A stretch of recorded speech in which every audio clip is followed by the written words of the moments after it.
Olá, pessoal. Sou Edipo Augusto Ferreira Macedo, advogado, sócio-administrador da Ferreira Macedo Sociedade Individual de Advocacia. Se você errar o cálculo de conversão de tempo comum para tempo com deficiência, ou ainda confundir essa conversão com as regras da insalubridade, seu benefício será negado ou você perderá dinheiro na aposentadoria.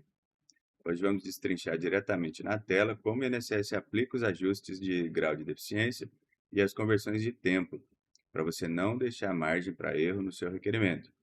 Nós estamos olhando para o texto da Instrução Normativa 128, no capítulo 6, que regulamenta a aposentadoria da pessoa com deficiência. Mais especificamente, vamos analisar a seção que trata dos graus de deficiência e das conversões de tempo, tá? Primeiramente, é o grau preponderante, né? O artigo 309 caput. Para o segurado que, após a filiação ao regime geral de previdência social, tornar-se pessoa com deficiência ou tiver seu grau alterado, os parâmetros mencionados no artigo 305 serão proporcionalmente ajustados e os respectivos períodos serão somados após a conversão, considerando o grau de deficiência preponderante, observado o disposto no parágrafo 1º. Bem, o que isso significa na prática, né? Se você entrou no sistema sem deficiência e depois adquiriu uma, ou ainda se o seu grau, seja ele leve, moderado ou grave, mudou ao longo da sua vida laboral, o INSS vai usar uma tabela matemática para ajustar e somar esses tempos. E toda essa conta gira em torno do grau preponderante, tá? Ele faz remissão aqui ao anexo 18 da Instrução Normativa 128, que é a tabela de conversão da Lei Complementar 142, né? Para mulheres, nós temos o tempo a converter e os multiplicadores para 20 anos, né? 24, 28 e 30. Confiram aqui os valores e a mesma coisa para homem, mas com uma pequena margem, né? O tempo a converter, seus multiplicadores para 25 anos, 29 anos, 33 anos e 35 anos, certo? Então, o que define, né, esse grau preponderante? Está aqui no parágrafo 1º. O grau preponderante é aquele em que você contribuiu por maior tempo antes de qualquer conversão. A estratégia aqui ela é matemática, tá, pessoal? É exatamente essa classificação de maior duração que vai definir qual é o tempo mínimo exigido para sua aposentadoria específica, o que servirá, né, como uma variável base para converter todos os outros períodos. Então, agora que nós entendemos que a maior duração dita a regra do jogo, veja como a exigência de alternância de períodos funciona para validar essa matemática, né? E no parágrafo 2º está determinado: quando o segurado tiver contribuído alternadamente na condição de pessoa sem deficiência e com deficiência, os respectivos períodos poderão ser somados após a aplicação da conversão. E preste atenção aqui, ó, nessa alteração recente, tá? Não será aplicada a conversão tratada no caput quando houver alternância entre período de trabalho na condição de pessoa com e sem deficiência ou entre graus diferentes de deficiência, né? Em português, claro, você tem o direito de somar o tempo de trabalho comum com o tempo em que teve deficiência, fazendo a devida conversão para fechar os requisitos.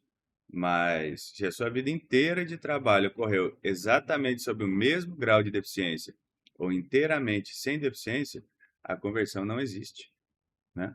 A redação dada aqui pela Instrução Normativa 188, de julho de 25, foi cirúrgica, né? Ela deixa cristalino que a conversão é uma ferramenta exclusiva para equalizar a linha do tempo do segurado que sofreu flutuações nas suas condições. Se o cenário fático for linear, não há o que converter, tá? E se na hora H do processo o INSS não reconhecer sua deficiência exatamente no momento do pedido. Parágrafo 4º traz a rota de fuga, né?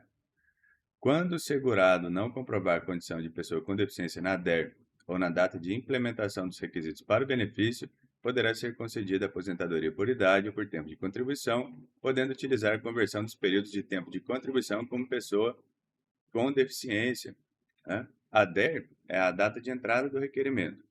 Se você fez o pedido e não conseguiu provar que possuía deficiência naquele momento, você não perde seu histórico, né? Você cai na regra geral das aposentadorias comuns, idade ou tempo de contribuição, né? E essa é a válvula de escape desse sistema. Mesmo que a aposentadoria específica da pessoa com deficiência seja negada no desfecho, você ainda pode pegar os blocos de anos em que a deficiência foi comprovada, convertê-los de forma mais vantajosa e usá-los para antecipar ou melhorar a sua aposentadoria comum. O trabalho provado nunca é em vão, tá?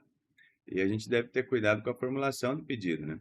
Existe um conflito estrutural entre o tempo de deficiência e o tempo especial por exposição a agente nocivo. Isso está aqui no artigo 310. A redução do tempo de contribuição da pessoa com deficiência não poderá ser acumulada no mesmo período contributivo com a redução aplicada aos períodos de contribuição relativos a atividades exercidas sob condições especiais, né? O sistema proíbe o bis in idem, a vantagem dupla no caso, né, sobre a mesma base de fato.